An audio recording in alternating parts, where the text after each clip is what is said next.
Why do both of my sons have the exact same scar? That thought didn't arrive dramatically. It didn't crash into my mind with alarms or panic. It slipped in quietly, almost casually, on an ordinary Saturday morning that should have meant nothing. I was in my younger son, Caleb's room, helping him change after his soccer match. His jersey was still damp with sweat, clinging to his back as I tugged it over his head. He was talking nonstop about a missed goal, complaining about the referee, already halfway into the next moment, like children always are. That's when I saw it. A thin, pale line. It ran diagonally across his left shoulder blade. Clean, straight, about 2 inches long. It wasn't angry or red. It wasn't fresh. It looked old, settled, like it had been there forever. I froze. For a second, my brain tried to explain it away. Kids get scratches, falls, accidents. But this wasn't jagged. It wasn't irregular. It didn't look accidental. It looked intentional. "Hey," I said, keeping my voice casual. "Where'd you get that scar?"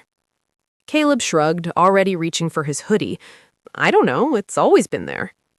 That answer landed heavier than it should have. Always been there. Something about the angle of the scar, the exact placement just beneath the shoulder blade, stirred a strange sense of familiarity, a half-memory, a ghost of recognition. I stepped out of his room and called down the hall. "Aaron, can you come here for a second?" My older son, Aaron, was sprawled on the couch watching cartoons. He groaned the way 12-year-olds do when they're asked to move for no clear reason, but he came anyway. "What?" he asked. "Lift your shirt and turn around." He frowned, but did it, and my world tilted.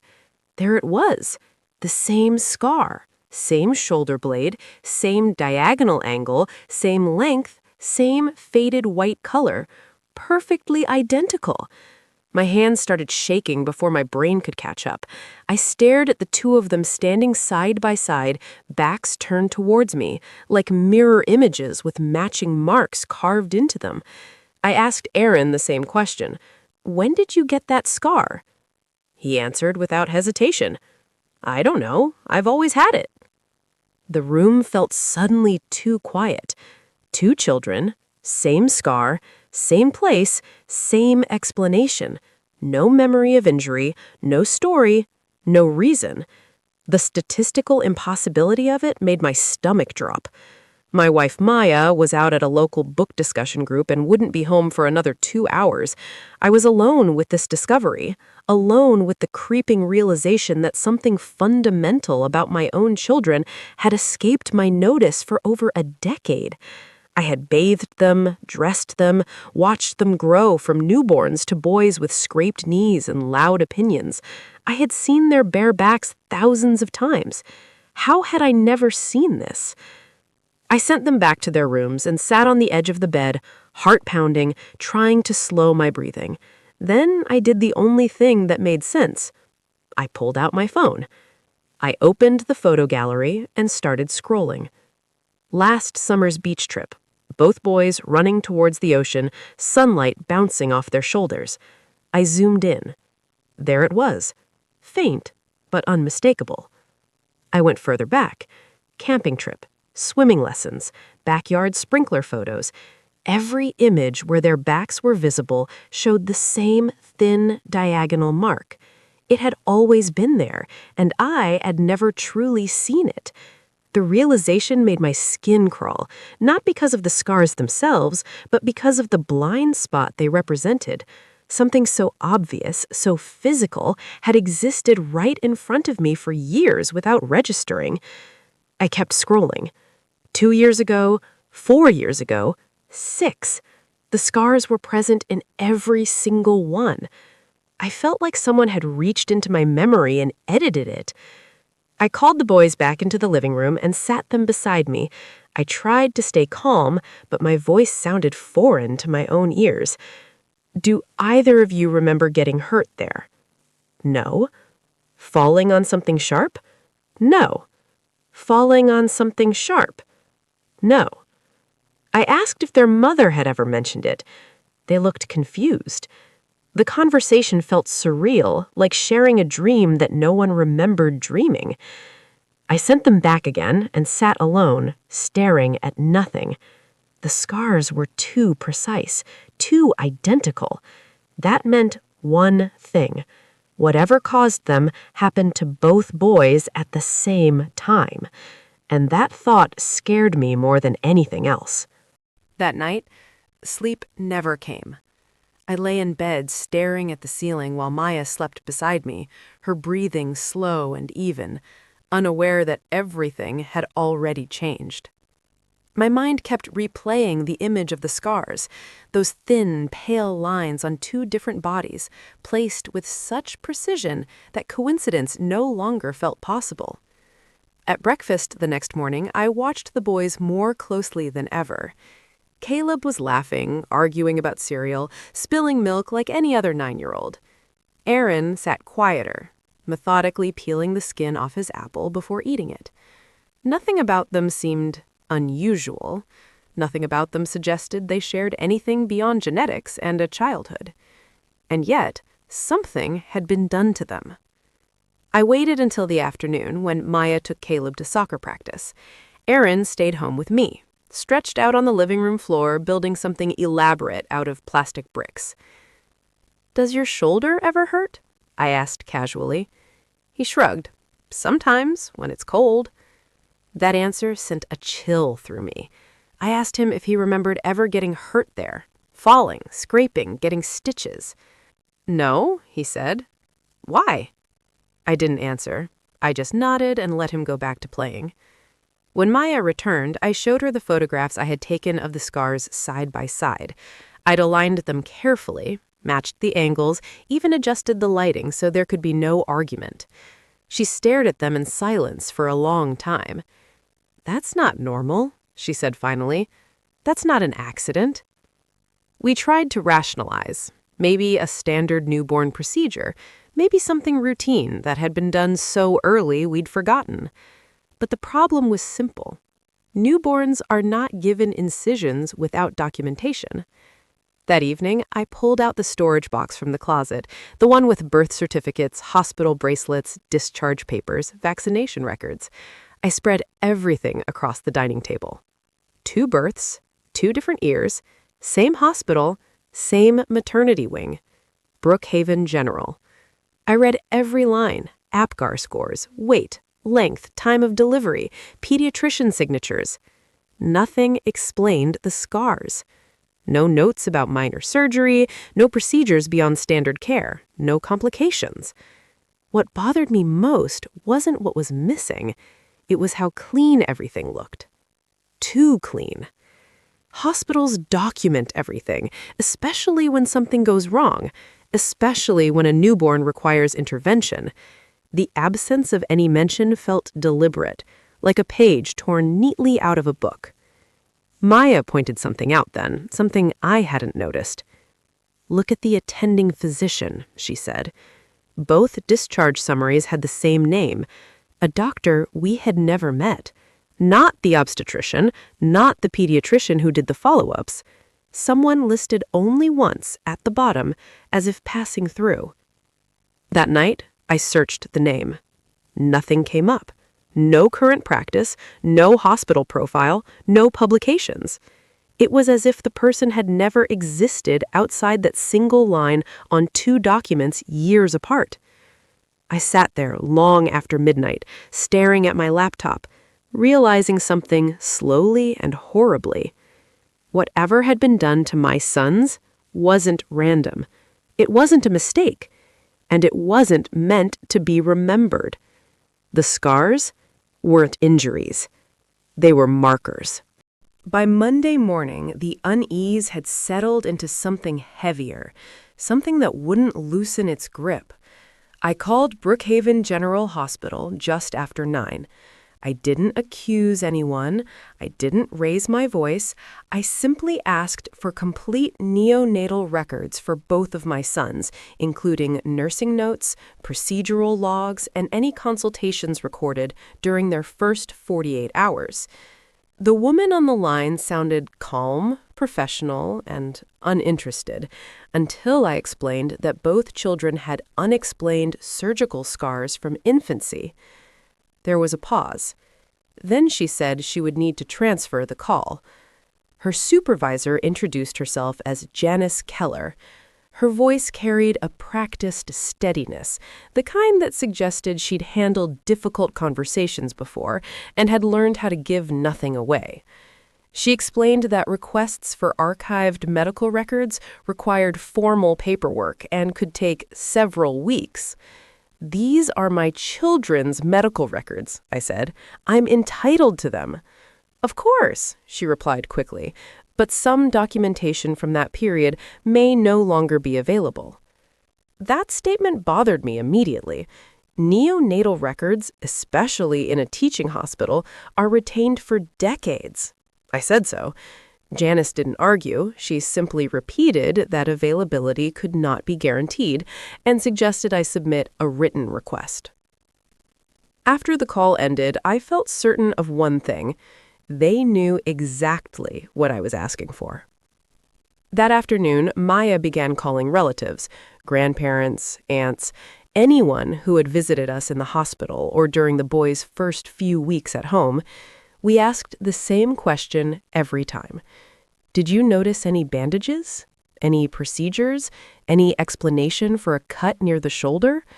No one remembered anything, not even a vague recollection. I documented everything: measurements, photographs, dates. I measured the scars again. Both were identical in length, shape, and placement. I photographed them under natural light, artificial light, and with a scale for reference. A dermatologist I trusted looked at the images without knowing the full story. These aren't accidental. They're controlled incisions, likely done early, very early. 2 days later, Brookhaven General called back. Janice informed me they could provide standard birth summaries, but that detailed nursing notes and ancillary records from those years had been purged under retention policies. I asked for the written policy. She said legal would follow up. Instead of waiting, I started searching on my own. Late that night, buried deep in old digital archives, I found a local news article dated 12 years earlier. The headline made my stomach drop. "Teaching Hospital Investigated Over Unauthorized Newborn Research." The article was brief, careful. It mentioned a university-affiliated study involving neonatal biological sampling. The investigation concluded that informed consent procedures were inconsistently applied. No charges were filed. The program was quietly discontinued. The hospital named in the article was Brookhaven General. The years listed matched the birth years of both my sons. The study's name wasn't mentioned, but the institution overseeing it was North Valley University School of Medicine. I closed my laptop and sat in the dark listening to the house settle around me, because suddenly the identical scars made sense. They weren't the result of one incident repeated by chance. They were the result of a process, a protocol, and my children fit its criteria, whatever those criteria were. The article didn't list the names of the infants involved. It didn't list parents. It didn't even list the exact nature of the procedures. But it did list one name: Dr. Ethan Rowe, Principal Investigator, Genetic Medicine, North Valley University. I repeated the name quietly, as if saying it aloud might make it more real. Dr. Rowe no longer appeared in any current faculty listings, no clinic address, no recent publications. His academic record simply stopped mid-career, as if someone had closed a door behind him and locked it. People don't vanish from medicine unless something forces them out. I contacted Laura Finch, an investigative journalist I had once met at a medical ethics symposium years earlier. I didn't explain everything in my first message. I only wrote that I believed my children had been involved in an unauthorized neonatal study and that I had physical evidence. She replied within an hour. We met 2 days later, far from Brookhaven, in a quiet cafe where no one seemed to pay attention to anyone else. I laid my phone on the table and showed her the photographs. She didn't speak at first. These are biopsy scars. Small, controlled. Whoever did this knew exactly what they were taking. I told her about the hospital's evasive responses, the missing records, and the article. When I finished, she asked something I hadn't considered. Did either child ever receive follow-up care you didn't initiate? The answer came back to me instantly. Aaron. When Aaron was 4 months old, we'd been contacted about a voluntary infant monitoring program. They offered free checkups, growth tracking, and routine blood work to help build baseline data. We'd agreed, grateful at the time. Caleb had never been contacted. I hadn't questioned it then. Laura leaned back slowly. That wasn't routine care, she said. That was longitudinal tracking. That night, I dug through old files, emails, pamphlets, appointment reminders. The logo on the materials for the program wasn't Brookhaven General's. It belonged to North Valley University. The next morning, Maya called me, her voice unsteady. She said Aaron had asked her something that stopped her cold. Why did doctors take my blood when I was a baby, but not Caleb? She asked him how he remembered. Aaron said he didn't. He said someone told him. That evening, I accessed Aaron's online medical portal, something I hadn't checked in years. Buried among routine pediatric notes were entries I didn't recognize, short, technical, and incomplete. One line stood out. Subject A, compliance excellent. Not patient. Subject. I sat there staring at the screen, realizing the truth was no longer theoretical. Someone had identified my son as part of something. Someone had tracked him, and someone had been confident enough to record it. Whatever this study was, it hadn't ended at birth. It had followed Aaron home. Laura didn't publish anything right away. She warned me that once a story like this goes public, there's no undoing it. Institutions close ranks, records disappear faster, people stop returning calls. So instead, she started digging quietly. While she worked her sources, I focused on my sons. I began watching Aaron differently, not with suspicion, but with attention. Small things stood out that I'd never questioned before. His unusually strong memory for patterns, how quickly he picked up routines, how intensely he focused on tasks that required repetition. None of it was alarming, but together it felt observed. I scheduled a routine pediatric appointment for both boys and requested copies of their full growth and developmental charts. Caleb's file was normal, messy handwriting, ordinary notes, nothing out of place.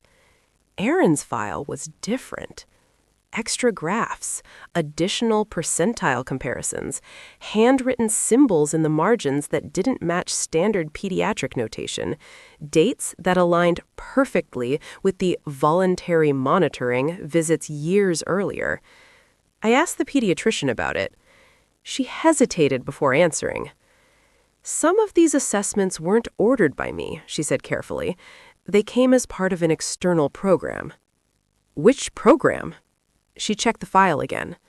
North Valley University. That night, Laura called. She tracked down a former research assistant who had worked under Dr. Ethan Rowe. He agreed to speak, but only anonymously and only once. According to him, the study wasn't about disease. It was about predictability. They were studying whether certain neurological and genetic markers present at birth could indicate long-term behavioral compliance, how adaptable a child would be to structure, instruction, and authority. They weren't looking for geniuses, he'd said. They were looking for consistency. Neonatal tissue samples. long-term monitoring, behavioral scoring under the guise of routine care. And the scars? Those were from tissue extractions taken within hours of birth, early enough that pain response and memory formation wouldn't interfere with later observations. I felt sick listening to her recount it. "Why two brothers?" I asked. Laura paused. "Because the study needed controls," she said. "Genetically similar subjects raised in the same environment." That's when it hit me. Caleb wasn't untouched by accident. Caleb was the baseline. Aaron was the variable. I went into Aaron's room that night and watched him sleep. He looked peaceful, ordinary, safe. But I couldn't shake the thought that somewhere, someone had once looked at him not as a child, but as a data point, a category, a subject. And the worst part wasn't what they had already done. It was the realization that studies like that don't just collect data.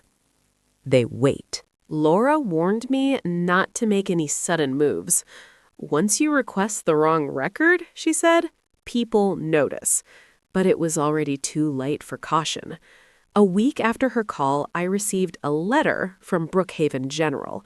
Not an email, not a phone call. A letter. It informed me that, upon further review, certain archived neonatal documents had been located and were now available for supervised inspection on hospital premises. No copies, no photographs, no digital access. That alone confirmed everything. Maya insisted on coming with me. We left the boys with her sister and drove to the hospital in silence. Brookhaven General looked exactly as it always had. Bright, clean, ordinary. That made it worse. We were escorted to a small records room by a man who introduced himself only as Mr. Hale. He stayed in the room while we reviewed the file. The folder was thin. Too thin. Inside were neonatal summaries, intake forms, and one additional document I had never seen before. It wasn't labeled as a procedure report. It was labeled Supplemental Observation Log. No signatures, no explanations, just entries, dates, times, abbreviations. 2 initials repeated throughout. A.R., C.P., Aaron Rowe, Caleb Panawar. My hands started shaking. One line near the bottom made my breath catch. Primary extraction completed. Secondary subject retained as control. I asked Mr. Hale what that meant. He said he couldn't answer questions about research materials. I asked why research materials were in my children's medical file. He said the hospital had fulfilled its disclosure obligation. That was when Maya noticed something else. A stamp in the corner of the page. File status, active. Not archived, not closed. Active. On the drive home, Laura called. Her source had gone silent, his number disconnected, his university email deactivated overnight. "They're cleaning up," she said, which means someone is still responsible for this project. That evening, after the boys were asleep, Maya found something in Aaron's backpack, a printed worksheet from school. On the top corner, written lightly in pencil, were the same initials we'd seen in the file, AR, and below it a small mark, something that looked disturbingly familiar. A check symbol. Not a teacher's, not a grade, a notation. I stared at it for a long time before realizing the truth. Whatever study had started in a hospital room years ago had never actually ended. The next morning, I didn't send the boys to school. I told the office they were sick. It wasn't entirely a lie. Whatever this was, it had already invaded our home, our routines, our sense of safety. Normal no longer applied. Laura called before noon. "I found something," she said. Her voice was low, controlled, but urgent. Dr. Ethan Rowe didn't disappear. He transitioned. Into what? I asked. private research," she replied. "Behavioral analytics, the kind that doesn't publish papers and doesn't answer FOIA requests." She sent me a name, a shell organization, then another. Each one led to the same place, a consulting firm with no website, no public address, and contracts that were entirely government-funded. Roe wasn't gone. He was protected. That afternoon, someone knocked on our door. Not aggressively, not suspiciously, just once. A man stood on the porch wearing a neutral-colored jacket and holding a thin folder. He smiled the way professionals do when they want to appear harmless. "Mr. Panwar?" he asked. I didn't answer. "I'm here regarding your recent records request," he continued calmly. "May we speak inside?" Maya appeared behind me. The man noticed her, then glanced briefly toward the hallway, toward where the boys' rooms were. That glance told me everything. "We're not interested," I said. "I understand," he replied. "This isn't an offer, it's clarification." He placed the folder on the porch and stepped back. Inside was a single page, no letterhead, no signature, just a sentence. "Certain longitudinal studies require continuity for data integrity." That was it. No threat, no explanation, just confirmation. That night, Aaron asked me something that shattered what little distance I'd been trying to maintain. "Dad," he said, "did I do something wrong?" I asked him why he'd say that. "Because people keep checking my work, even when the teacher doesn't." I asked him who. He thought for a moment. "I don't know. They're not always there." Caleb, listening from his bed, said quietly, "They don't look at me." That difference, the way he said it, hurt more than anything else. Laura called again late that night. "One last thing," she said. "Roe's early proposals mentioned something called adaptive compliance modeling. The goal wasn't obedience, it was anticipation." "Anticipation of what?" I asked. "Authority," she said. "Change. Crisis." They weren't studying how children follow rules. They were studying which children adjust without resisting, which ones don't panic, which ones keep functioning. I sat alone in the dark long after everyone else had gone to sleep, realizing the terrifying truth. They hadn't just marked my son. They had been waiting to see who he would become. By the 8th day, fear had given way to clarity. Not calm, clarity. There is a moment when you realize that waiting is no longer neutral, that silence is not safety, that doing nothing is exactly what the other side is counting on. Maya and I sat at the kitchen table long after midnight, the house quiet except for the refrigerator humming softly. We didn't raise our voices, we didn't argue. We spoke like two people who already understood the stakes. "They're not threatening us," Maya said. "That's what scares me." "They don't need to. They think this is still theirs to manage." Laura had laid out our options earlier that evening.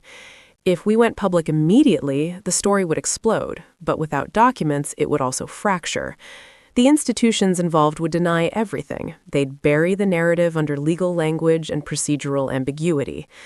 If we stayed silent, the monitoring would continue quietly. Aaron would grow up observed, categorized, evaluated, never told why. There was only one real option. We needed proof they couldn't erase. Laura had traced one remaining lead, a sealed ethics review file stored not at the university, but with a third-party compliance archive used during the original investigation years ago. The file was supposedly dormant, but dormant didn't mean destroyed.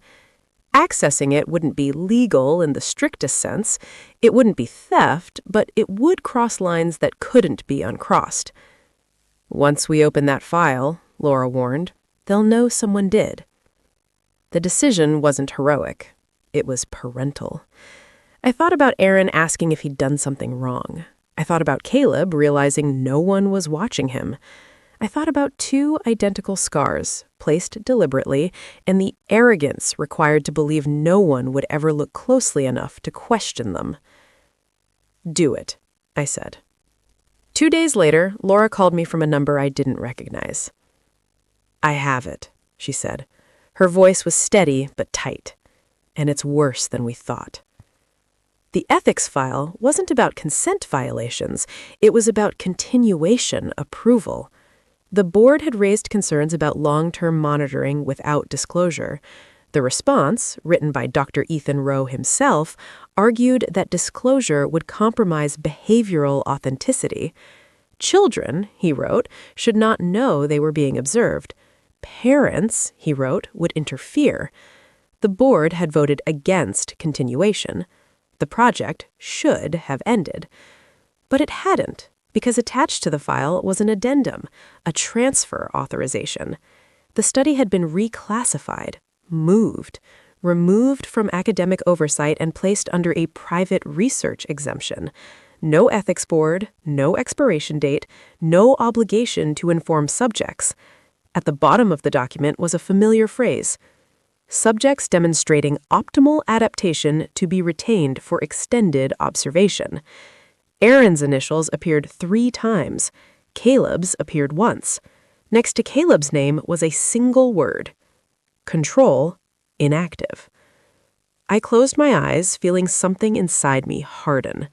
They hadn't just crossed ethical lines, they had built an entire system to step around them. And now they knew someone had found the paper trail. Laura said one last thing before hanging up. She said, "They're not going to back off now. They're going to decide whether you're a risk."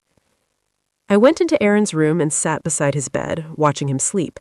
For the first time since this began, I allowed myself to feel anger without restraint. Not panic, not fear. Anger. Because whatever this study was meant to prepare him for, it had never accounted for one variable: a parent who refuses to cooperate. The pressure didn't arrive dramatically. There were no threats, no warnings, no masked figures or black cars. Instead, life began to misalign.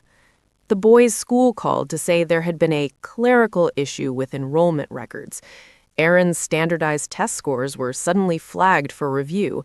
A counselor we had never met requested a meeting to discuss behavioral metrics. Metrics. That word again. Laura confirmed what we already suspected. Someone had accessed the sealed ethics file shortly after she did. "They know the breach came from my side," she said, "but they're watching you." On Thursday morning, 2 people arrived at the house while Maya and I were at work. They didn't force entry. They used a key. The neighbor across the street noticed because they were polite enough to wave on their way out. When we got home, nothing appeared disturbed. No drawers opened, no electronics missing, no obvious sign of intrusion. Except one thing: Aaron's desk. A single sheet of paper lay neatly centered, as if placed deliberately for us to find. No logo, no letterhead, just a printed graph. Time on the horizontal axis, performance stability on the vertical. A smooth, rising curve. At the bottom, a label. Subject A, trajectory within expected range. Maya sat down slowly, her hands trembling. "They were here," she whispered. That night, Laura called again. "They've escalated," she said, "which means they're either trying to intimidate you or evaluate your response." "To what?" I asked. "To loss of control," she said. "They don't like unpredictability." That word hit hard, because unpredictability was exactly what they were trying to eliminate. Aaron overheard us talking. "Dad," he said quietly, standing in the doorway, "am I in trouble?" "No," I said immediately. "You haven't done anything wrong. None of this is your fault." He nodded, but he didn't look relieved. "I think they're checking if I still listen," he said. My heart dropped. "What do you mean?" "At school," he said, "sometimes someone asks me to do things that aren't in the rules. I do them anyway. It feels like a test." Who asks you? Maya demanded. He shook his head. They don't give names. That was the moment the fear shifted again. They weren't just observing from a distance. They were interacting, testing boundaries, measuring compliance, seeing how far they could go without revealing themselves. Laura was blunt when I told her. That's active field validation, she said. They're seeing whether early predictions still hold. And if they don't? I asked. She didn't answer right away. If the model fails, she said, finally, they adjust the environment. That night, Maya and I made the decision we'd been avoiding. We wouldn't wait for them to decide what came next, because the moment they began touching Aaron's life again, quietly, invisibly, they crossed a line that couldn't be negotiated. I emailed Laura one sentence. We're ready to expose everything. She replied less than a minute later. Then brace yourself. Once this goes live, they won't try to manage you anymore. They'll try to contain you. I closed the laptop and looked at my sons sleeping in their rooms. 2 identical scars, 2 very different futures.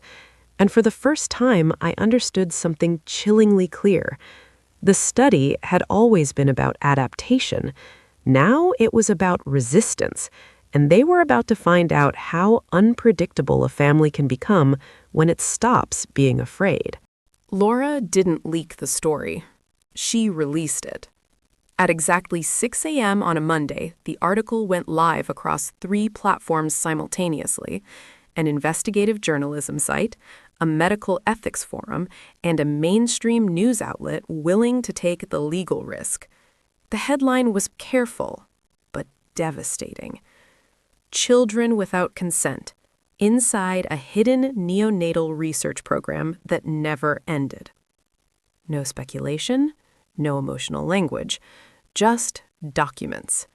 Scanned ethics files, the transfer authorization, redacted but unmistakable internal notes using the word subject instead of patient, photographs of identical neonatal scars, anonymized but undeniable. By 6:17 a.m., my phone started ringing. By 6:30, Brookhaven General released a statement denying any ongoing unauthorized research. By 7, North Valley University announced an internal review. By 9, the phrase adaptive compliance modeling was trending. Laura called once. "Do not answer unknown numbers," she said. "Do not speak to anyone without counsel. And whatever happens today, stay visible." Visibility, she explained, was protection. By midday, the story had fractured into something uncontrollable. Former nurses began posting anonymously. A retired ethics board member confirmed the vote to terminate the project. A parent in another state shared a photo of a scar that looked exactly like Aaron's. Then another. Then another. The narrative shifted. This wasn't an isolated incident. It was a pattern.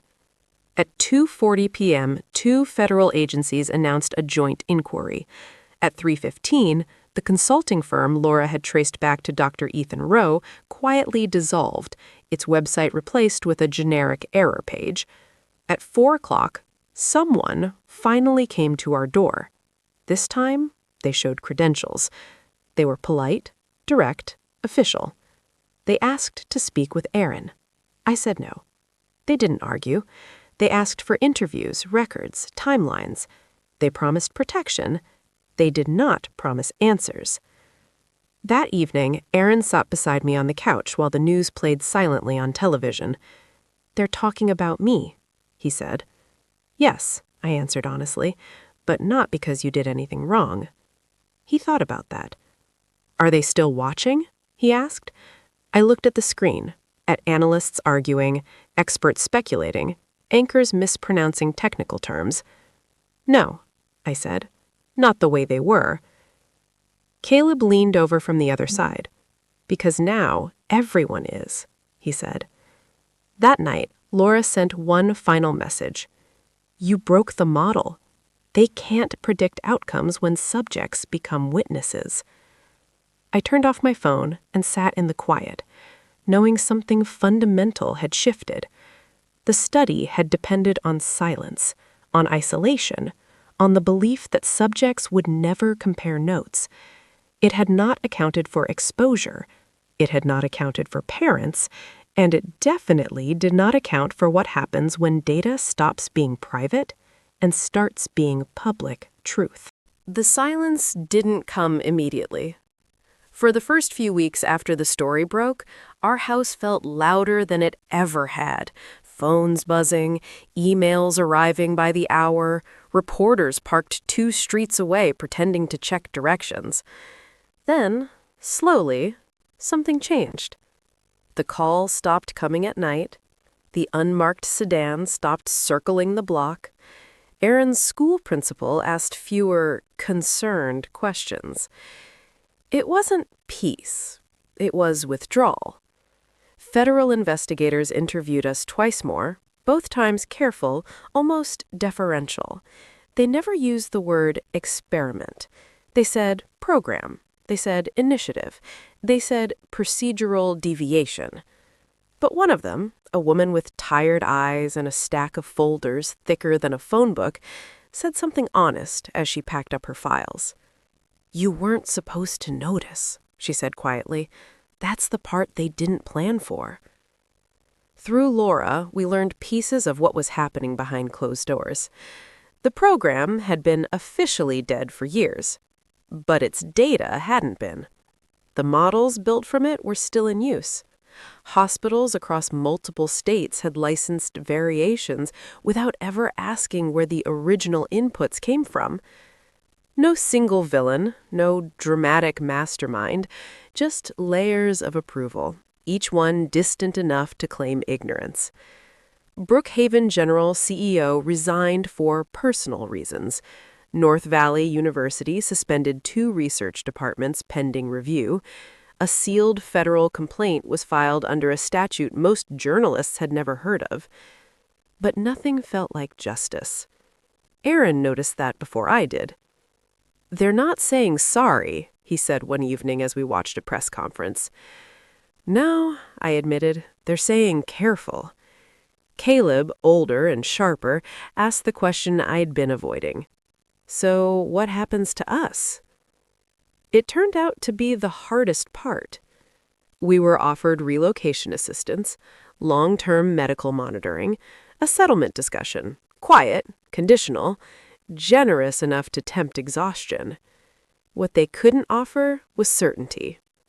They couldn't tell us what the biopsies had been used for in the last decade. They couldn't guarantee the samples were destroyed. They couldn't promise the models built from them weren't still learning. One night, weeks later, I found Aaron in the bathroom, shirt off, studying his scar in the mirror. "It's smaller," he said. "Scars fade," I told him. He touched it with his fingertip. "But it doesn't go away." "No, it doesn't." He looked at me then, not scared, just thoughtful. "Does that mean I'm still part of it?" I took a long breath.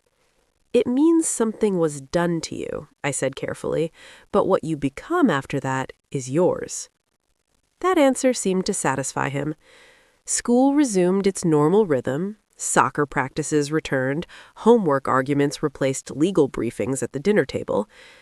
And yet, something fundamental had changed. We no longer assumed institutions were benign. We asked for documentation. We read consent forms word by word. Laura visited once unannounced, standing on the porch like someone who didn't quite belong anywhere anymore. "They're rewriting policies," she said, quietly. "They won't credit you." "That's fine," I replied. She hesitated. "You should know," she added, "your case is being taught, in closed seminars, as a failure point." "A failure of what?" I asked. "Control. Of silence." After she left, I sat alone and thought about that Saturday morning, the moment I noticed 2 identical scars and felt my stomach drop. How easily I could have ignored it. How close the truth came to staying buried. The system hadn't collapsed. It had adapted. But it had learned something it couldn't unlearn. That people notice. that parents compare notes, that silence is fragile. Years from now, Aaron might forget the details. Caleb might move on completely. But somewhere in a compliance manual, a risk assessment, a training slide deck, there would be a line that existed because of us. Unobserved subjects may become observers. And that, I realized, was enough. Time did what it always does. It softened the edges. A year passed, then two. The investigation moved out of headlines and into footnotes. Official reports were released, dense, cautious documents filled with phrases like insufficient oversight and procedural ambiguity. No one used the words forgery, assault, or theft of tissue in public-facing summaries. Those words lived only in sealed filings. Brookhaven General rebranded. North Valley University renamed its ethics board. The consulting firm that had designed the data pipeline technically no longer existed. And yet, pieces of the system remained. Aaron grew taller. Caleb learned to drive. The scars faded further, pale against new skin, but never vanished completely. They stopped being something we checked for and became something we simply knew was there. Like a memory you don't actively think about, but never forget. One afternoon, nearly 3 years after the story broke, a letter arrived with no return address. Inside was a single-page notice from a federal archive office informing us that certain materials related to our case had been reclassified under a long-term confidentiality statute. The phrasing was clinical. Due to national research continuity considerations, access to specific derivative datasets will remain restricted. Derivative datasets. Not samples, not tissue. Derivatives. That word sat in my chest like a stone. I called Patricia.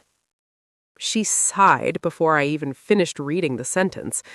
She said, "They're admitting something without saying it," she said. "Those models still exist." "Are they still being used?" I asked. There was a pause. "They wouldn't lock them away if they weren't," she answered carefully. That night, I lay awake thinking about all the things we'd won: accountability, compensation, reform, and the one thing we hadn't: finality. No one had ever stood up and said, "This should never have happened. We destroyed what we took. It ends here." Instead, the system had absorbed the damage and recalibrated. Months later, Caleb brought home a college brochure from a university across the country. He wanted to study public policy.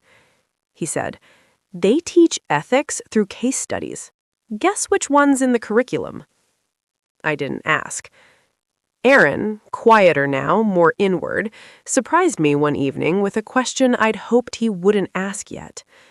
He said, "Do you think," he said slowly, "that something about me helped them?" I waited. "The data," he continued, "do you think it mattered who I was?" I chose my words carefully. "I think they thought individuals didn't matter, only patterns." He nodded, absorbing that. "That's kind of worse," he said. It was. Years later, 5, almost exactly, I attended a closed symposium as a parent representative. No cameras, no press, just researchers, regulators, and a handful of people like me. A man presenting a slide hesitated when he reached a familiar diagram, a data flow chart. I recognized the architecture instantly. Afterward, I approached him. "Where did that model originate?" I asked. He looked uncomfortable. He said, "Legacy inputs, pre-reform." "Were they consensual?" I asked. He didn't answer directly. Instead, he said, "The outputs are statistically beneficial." That was the moment I understood the final truth. They never asked whether they should use the data. They only asked whether stopping would cost more than continuing. On the drive home, I thought about the one question no agency, no court, no ethics board had ever answered for us. What happens to stolen pieces of a person once the world decides they're useful? There was no statute for that, no settlement clause, no clean ending, only vigilance. That night, I wrote the answer I wished someone had given us years ago and taped it inside a folder we kept with all the documents. They don't belong to the system. They belong to the people who notice. Aaron is older now, stronger. His scar is barely visible unless you know where to look. But I still look, because noticing was never the problem. Not noticing was. Years had passed since that first Saturday morning I noticed the scars. 10 years, to be exact. Caleb was 21, Aaron 19. Both had grown into young adults, shaped in part by the invisible weight of those early violations. The scars were faint now, almost ethereal, thin white reminders etched into their shoulders, but they had become symbols of survival, accountability, and strangely, resilience. The world had moved on. Brookhaven General operated under new leadership, ethics protocols had been rewritten across multiple hospitals, and the university involved had endured scrutiny and reform. Yet there was always a quiet tension. Those cell lines, those derivative data sets, still existed, somewhere, being studied, used, building knowledge without consent. One evening, I found both Caleb and Aaron sitting on the porch, talking quietly. "I'm going to present my research at the Ethics Symposium next month," Caleb said. "I want people to know what happened so they don't repeat it." Aaron nodded, tracing the faint outline of his scar. "And I'm going to start a youth advocacy group. I want kids like us to know their rights. No one should be experimented on without knowing." I felt a deep sense of pride, tinged with grief. The scars had been inflicted without consent, yet from that violation had emerged purpose, understanding, and agency. I realized something essential that night. The scars weren't just marks of what had been done to them. They were marks of what we had noticed, investigated, and refused to let be buried. They were the first thread that unraveled years of secrecy, fraud, and systematic concealment.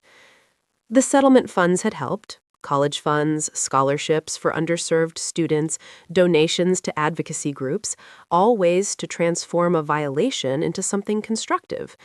But beyond the material restitution, there was the intangible: awareness, vigilance, and a refusal to remain silent. I touched the faint scar on Aaron's shoulder, a reflexive gesture. "You see this?"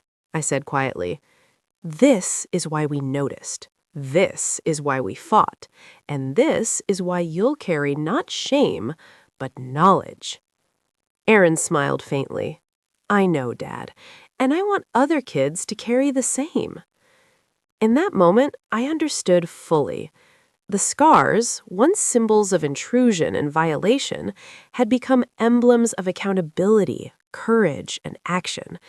They were visible reminders that even in a world capable of deception and exploitation, awareness could transform injustice into reform, silence into advocacy, and violation into vigilance.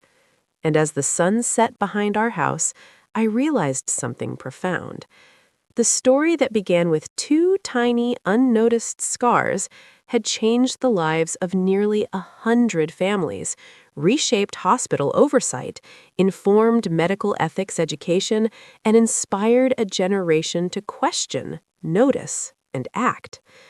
Those scars would always exist, and now so would the legacy of what noticing had achieved. The end.